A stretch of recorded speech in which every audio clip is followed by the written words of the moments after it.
Hello there everybody and welcome back to the YouTube channel of JJ Prime Reviews. And in today's review, I will be taking a look at the Transformers Kingdom Core Class Vertebreak. And it's a really interesting concept right here. So let's get down to the review table and see what the big deal is for this gal right here. So let's get it on, man. Let's go.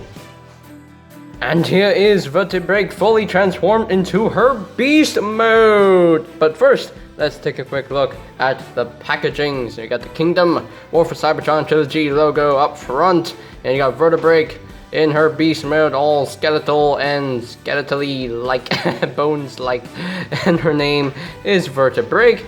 Transformers logo right there, Takara Tame WFC-K3, and you can see one of the ships just landed there, and she is indeed a Predacon. You got the obligatory product shots right here. There's no bio because there's no space, but I do like the texture of the package right there. It looks like a cave texture. I think that is pretty cool. Got the robot mode, the beast mode, and 14 steps, and that is pretty much it for the packaging.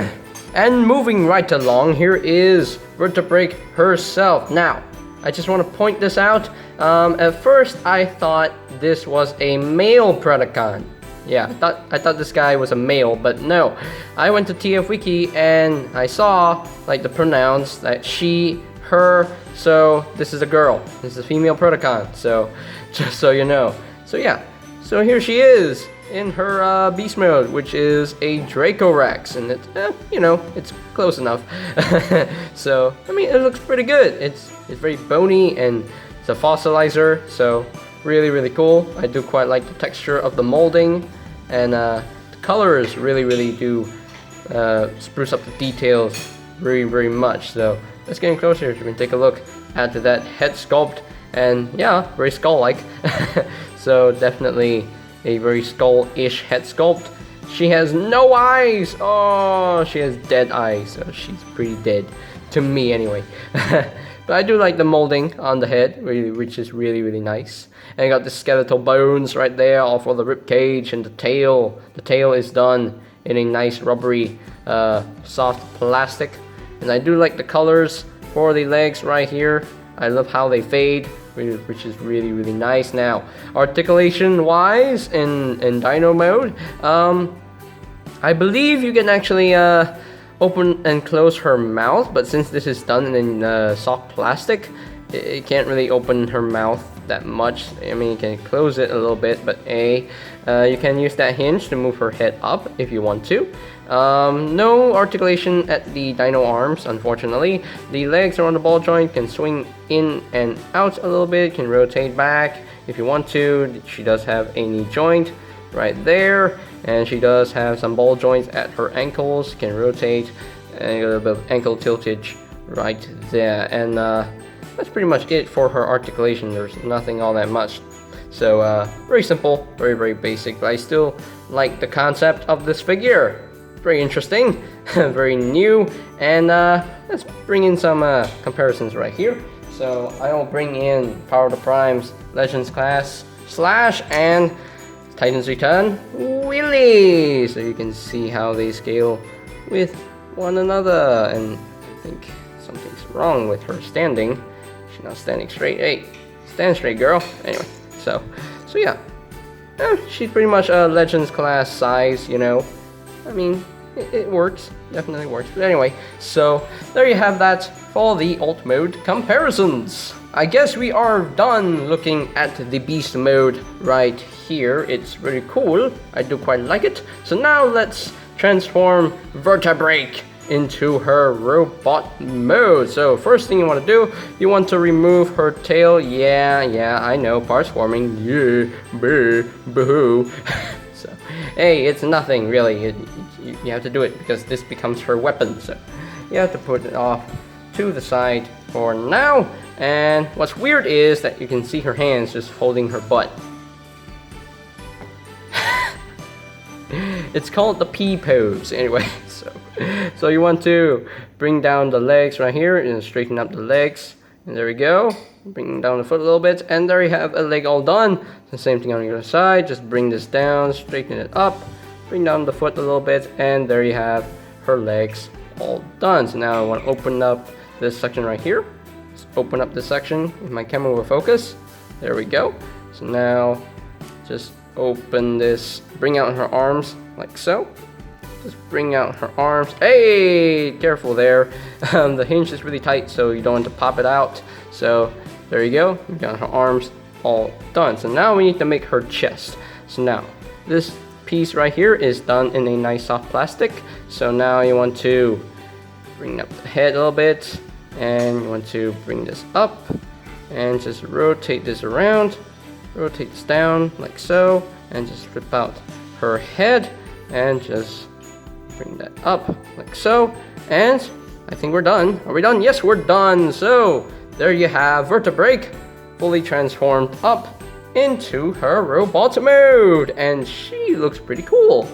I do quite like it. I definitely like the head sculpt very much. She kind of looks like she's wearing goggles, I guess. She has red for the eyes, nice sewer for the face. Yeah, I do quite like it. She has a nice Predacon symbol, very Beast Wars Predacon symbol like, so really nice, really nice. Nice sewer paint on the chest as well, and I think that's pretty much it for the paint. I mean, the legs, they are painted as well, so yeah, really nice, really cool. I do quite like the molding of the robot mode, and yeah, really nice. The transformation is very simple. It's like basically standing the beast up transformation. So that's pretty much it. So yeah, articulation for this little figure. The head is on a ball joint, has some nice wiggly. Can rotate side to side. Can't really rotate the full 360 because due to the way her head is molded. She can look up a little bit. She can't really look down. The shoulders are on the ball joint, but considering that this is in the way, she can't rotate a full 360. But she can put her arms up like that. You can move in and out. There's a ball joint at the elbow, so there is about 90 degrees of bend. Got a bit of rotation at the elbow as well, but it's quite tight. No waist swivel due to the way she transforms.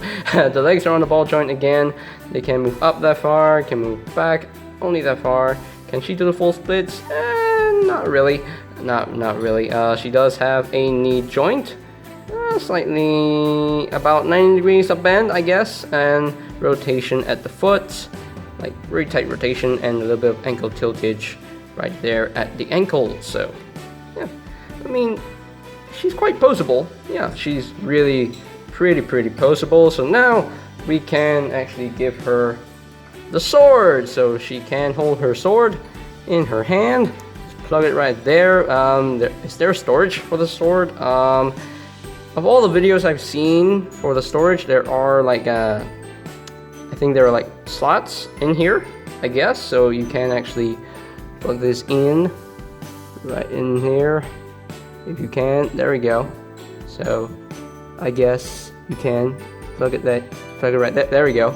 So you can actually plug it right there on the back, so for storage, but I prefer to let her hold her weapon so she can do some slashing if she wants to. So yeah, really cool, really cool. So now let's move on to some robot mode comparisons. And here is Vertebreak with some other Legends class figures with Dinobot Slash, and we have Autobot Wheelie, and she's a little bit shorter than these Legends class figures, but overall she's pretty much a Legends class size. So I think that's pretty much it for the robot mode comparisons. Okay, so here are my final thoughts on the Transformers Kingdom Core Class Vertebreak, and yeah, she's a pretty neat figure. For what it is, it's really nicely done, really nicely molded. She is pretty poseable as well. Nice ball joints at the elbows, shoulders, hips, and the ankles as well. I love the knee joints as well, and I love how you can actually make the tail as a weapon, so that's pretty cool. And yeah, the Dino mode looks really good. I do quite like the Dino mode. The robot mode looks excellent in my opinion. So yeah, overall, this is a really great figure to have in your collection, and I'm glad that we're gonna go back into the Beast Wars in Kingdom, so I'm really excited. Anyway, so yeah, really excited for this Kingdom line. I'm really loving these. And these core class figures are meant to scale with your Titan class art, I guess. So they're basically the replacement for your Battle Masters and Micro Masters. So from now on, your Kingdom figures won't come with effects parts, except for the like Commander class and Titan class figures. I don't know, but anyway. So yeah, on the scale of 1 to 10, I would have to give Vertebreak a 9 out of 10. So yeah, she's not perfect. She's just there, nearly perfect. So 9 out of 10. Wish she would have more paint here and there, and I hope she had more articulation. I would have hoped for more articulation in the dino arms, but it is what it is. It's a little tiny Legends class size figure, so what do you expect? So, but yeah, 9 out of 10. Well done, Hasbro. You really did a great job with this figure. I'm really onto this fossilizer concept. I definitely like these. So I think that's pretty much it for today's video review. So ladies and gentlemen, if you're completely new to the channel and if you want to see more Kingdom reviews on this channel itself, go ahead and do me a favor and click that subscribe button down below. And while you're at it, click that bell notification icon down below as well, so that you'll know when my new videos are up and ready. And if you really want to have a playlist where you can actually, you know, watch the Kingdom reviews on your own free time, there will be a playlist for that. So I'll post a link to that Kingdom playlist, to my Kingdom playlist anyway, in the description down below. And if you want to get this figure, well, you can always check out BigFatToyStore.com for any availability. So I'll post a link to the website in the description down below as well. So, and I think that is pretty much it for me to say. So there you have the Transformers Kingdom Core Class Vertebreak, and this is JJ Prime signing off. Peace out.